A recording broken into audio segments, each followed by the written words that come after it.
Electric mobility sector की अग्रणी auto company Tesla 16 नवंबर को बैटरी से चलने वाला सेमी ट्रक लॉन्च करने जा रही है। ये नया ट्रक टेस्ला अमेरिका स्थित अपनी फैसिलिटी में लॉन्च करेगी और इसमें लेटेस्ट इलेक्ट्रिक बैटरी और मोटर टेक्नोलॉजी का इस्तेमाल होगा।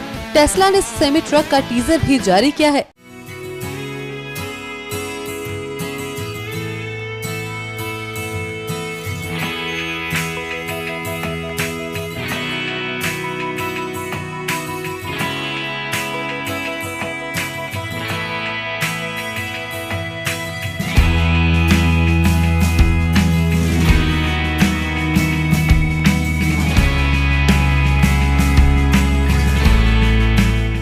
इसी तकनीक के इस्तेमाल से टेस्ला मॉडल एस, एक्स और टेस्ला 3 जैसे वाहन ऑपरेट होते हैं।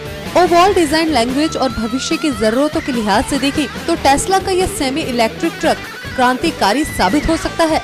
टेस्ला अपने सेमी ट्रक की शुरुआती कीमत 1 लाख अमेरिकी डॉलर के आसपास रख सकती है। मीडिया रिपोर्ट्स के अनुसार ये सेमी ट्रक एक बार फुल चार्ज करने पर 200 से 300 मील की दूरी तय कर सकता है। टेस्ला ने इस ट्रक के कैबिन में सीटों को हाई रखा गया है।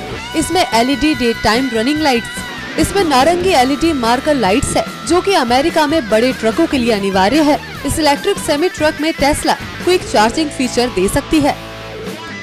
न्यूज़ एक्सप्रेस की रिपोर्ट।